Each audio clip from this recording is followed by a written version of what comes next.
Bonjour, bienvenue à vous sur Africandou. Nous sommes toujours à Marrakech au Women in Africa Summit et j'ai le plaisir d'être avec Ismaïl Doueri qui est le président de CARE Maroc, qui est membre du board de WIA et qui est aussi un de ces avocats des femmes, un de leurs défenseurs. Vous êtes un hashtag #HeForShe, comme on dit en bon anglais. Pourquoi est-ce que vous défendez les femmes ?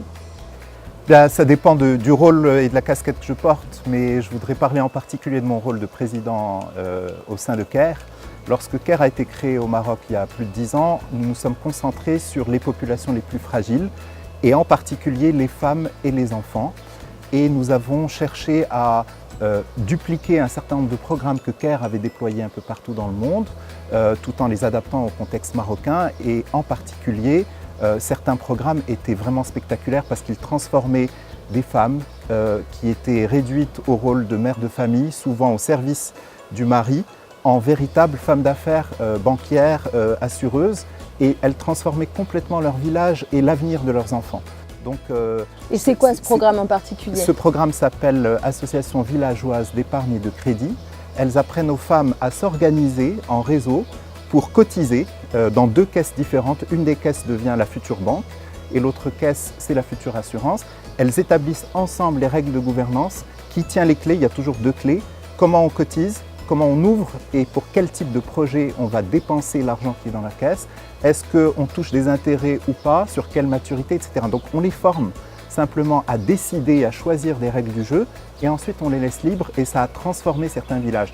Donc quand on voit ce genre de transformation, on se dit il y a beaucoup de gâchis sur Terre, et ce gâchis-là, il est très facile à réparer. Il suffit de donner les outils et de convaincre aussi les hommes d'accompagner cette transformation à travers un certain nombre de programmes de masculinité positive, parce qu'il ne faut pas qu'ils voient une menace dans cette transformation, mais beaucoup plus une aide finalement au foyer, qui est beaucoup plus équilibré, qui est beaucoup plus riche, et puis le village tout entier en bénéficie. Lorsque, par exemple, nous avons fait un programme au sommet du Rif, il y avait des villages qui n'avaient pas d'épicerie, qui n'avaient pas de stock de matières premières de base, et qui attendaient le souk hebdomadaire pour pouvoir acheter de la farine, de l'huile, etc. Et bien, un des projets, ça a été simplement, on ouvre une épicerie. On met ensemble nos économies, on achète un stock et on a de quoi manger pendant une semaine jusqu'au souk suivant. Alors, merci Ismaïl Doueri. Je pense qu'on a compris la femme est l'avenir de l'homme, et pour l'homme, c'est aussi revoir sa position dans la société. Et c'est intéressant parce que vous défendez finalement un travail combiné, un travail ensemble pour changer la société. C'est le message qu'on entend ici beaucoup au Women in Africa Summit. Vous restez avec nous sur Africandou, sur Twitter, sur Facebook, sur LinkedIn. On continue la conversation.